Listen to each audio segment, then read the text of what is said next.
Britain faced a massive debt due to the issued blank check and made the colonists pay for it by imposing taxes.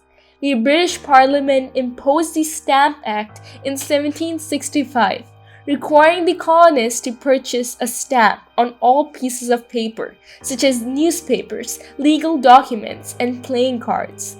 In response to this, colonists formed a secret organization known as the Sons of Liberty and the Daughters of Liberty. They organized protests, boycotts, and acts of civil disobedience, such as tar and feathering tax collectors. The colonists used the Enlightenment ideas to justify their protests. The colonists were influenced by the writings of English philosopher John Locke, who believed that people are born with natural, unalienable rights of life, liberty, and property, and the government should protect these rights. If it fails to do so, the people had the right to overthrow the government. These boycotts were effective and Britain repealed the Stamp Act. Fast forward to 1767, and the British imposed another series of indirect taxes on imports like lead, glass, tea, and paper. This violated the colonists' belief in their rights to have a say in the laws and policies that affected them. The colonists argued that they should not be subjected to taxes imposed by a government in which they had no representation. In order to enforce these Townshend Acts, the British military was ordered to occupy Boston. In response to these injustices, the colonists established the Committee of Correspondence to communicate with each other. This network of communication among the colonies played a crucial role in sharing information and fostering unity against British oppression. The tension reached a boiling point in 1770 when the Boston Massacre occurred. British soldiers stationed in Boston are taunted by an angry mob who threw snowballs and rocks at soldiers. In response, the soldiers fired on the crowd, killing 5 colonists. In 1773, the Tea Act was passed, granting the British East India Company a monopoly on tea sales in the colonies, while shutting out colonial tea merchants.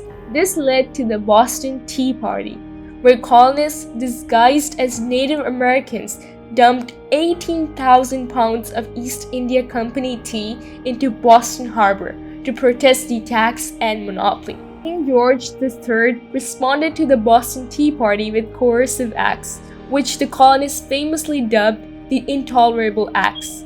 These acts included the closing of Boston Port, revoking Massachusetts' charter, shutting down assemblies, imposing martial law, and the Quartering Act, under which colonists were required to provide housing and supplies to British soldiers stationed in the colonies. Amidst growing unrest in 1774, the First Continental Congress was formed. It brought together representatives from 12 of the 13 colonies in Philadelphia, Pennsylvania, to discuss grievances and plan their response to British oppression. They issued a Declaration of Rights which emphasized the Enlightenment ideas of John Locke. It also called for a boycott of British goods, and militias made up of local people were on standby, ready to fight against British forces. At Lexington and Concord, the first battles of the American Revolution took place in April 1775. British troops were sent to seize colonial weapons and arrest rebel leaders. However, the local militias known as Minutemen stood their ground.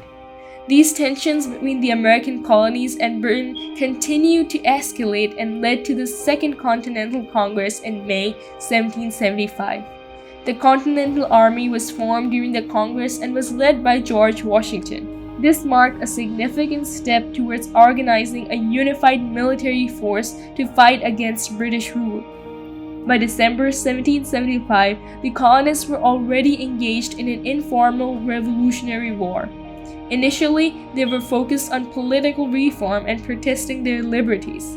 But as time went on, discussions about independence started to gain momentum throughout the colonies. And that's a wrap. These were all the important details on the road to revolution. To learn about other topics in US history, head over to my other videos. Thank you for watching Studymation, animated educational videos.